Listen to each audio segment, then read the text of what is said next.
I recently just finished my private investigator course for my private investigator license, and feeling a sense of accomplishment, I decided that I want to peruse through my Steam library for a good mystery game. I realized that I had 153 tagged mystery and 105 tagged detective.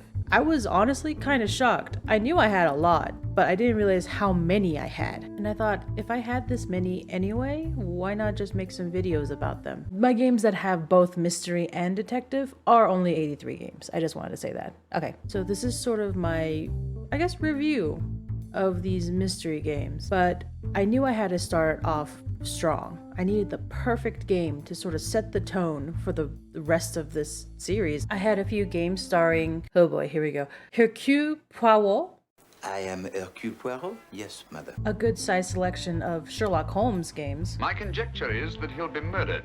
And many, many more. I even had a few games that I wasn't even sure how. So you can see my dilemma. I had to pick just one to start with. How could I pick out of 153 games? Perfect. I'm here to investigate a case. Duck detective. I've never had issues with this. Duck detective. Duck Detective, The Secret Salami by Happy Brocolli Games is a detective mystery released in 2024 following Eugene McQuacklin, a recently divorced ex-police officer whose new business as a private investigator wasn't going well. Second overdue notice. I wonder at what point they start kicking people out. Yeah, we've hit hard times. This was a game I enjoyed playing, and with a sequel announced, I thought this would be a great place to start. Between the cozy jazz soundtrack and the absolutely adorable anthropomorphic art style, I was immediately drawn into this game. We start off in a messy office/bedroom, and we're pretty much given our first mystery right away. My brain felt foggy, and I was trying to remember, where did all my money go? This game has a lot of humor based on the tropes of the older noir films such as Peter Gunn or The Maltese Falcon, and pays a sort of homage to them in a cute cartoony way. As soon as I entered the kitchen, the comforting waft of cheap white toast entered my nostrils. There were a lot of moments that I found myself smiling at the wonderful performance the talented voice actors had given to this game. Sweet, spongy loaf. You keep me safe at night. Once you collect the clues, you get a question that you have to answer by picking the correct keyword in the right spot. To be honest, this was the only part of the game I sometimes had difficulty with because I misunderstood what exactly they were asking us to solve, mostly later in the game, or I didn't entirely realize how certain clues played together. However, it's still relatively straightforward, and sometimes you can solve randomly as long as you collected the correct clues. Though that didn't stop me from swapping between the same keywords for at least 5 minutes before I found the right combination. Once you finish retracing McQuacklin's steps of his mistakes of last night, you get a much awaited call. Hannah! I'm a different duck now. I haven't had a slice of bread in weeks. You have to believe me!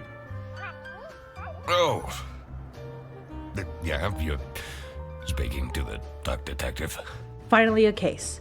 McQuacklin's luck was turning around, though we aren't told right away what the case is.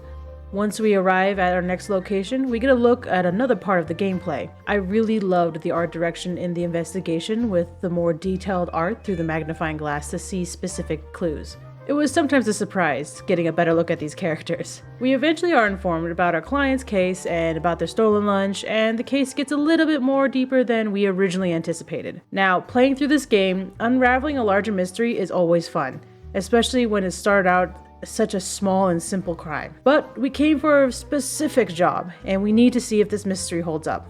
We need the MMO, means the ability of the suspect to commit the crime, motive, the reason behind the suspect committing the crime, and opportunity, the chance for the suspect to commit the crime. After finding out who exactly was the lunch thief, aka the salami bandit, the original case sort of faded into the background, but I'm not gonna let that fly. We are professionals. The crime took place in the employee break room, which gave direct access to everybody in the office. Everyone had the opportunity and means to take the lunch from the fridge. As for the motive, Well, the duck detective says the motive in the final confrontation, but I wasn't entirely sold on the motive for the missing lunch. Perhaps it was just the presentation of clues or the suspect's attitude towards the situation that made me question it. However, I will concede, because if the motive was what was said, then I can see where the pieces can come together. It was just confusing initially before multiple reviews. It was obvious the main focus was on the larger mystery. I can't go into too much detail without spoiling the entire plot, but the suspect did have clear motive.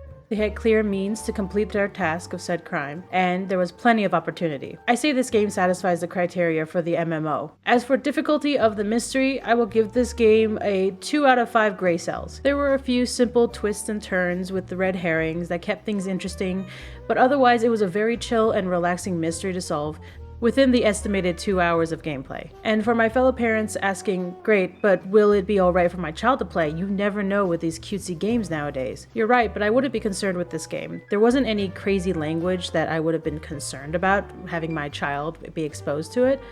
And this didn't turn into some sort of like homicide case, so you don't need to worry about there being any sort of death, even a cartoony death. And as an adult, I was entertained. The language wasn't overly simplified or expressed in a manner meant for small children, so I think even kids of an older age would find this an entertaining time killer.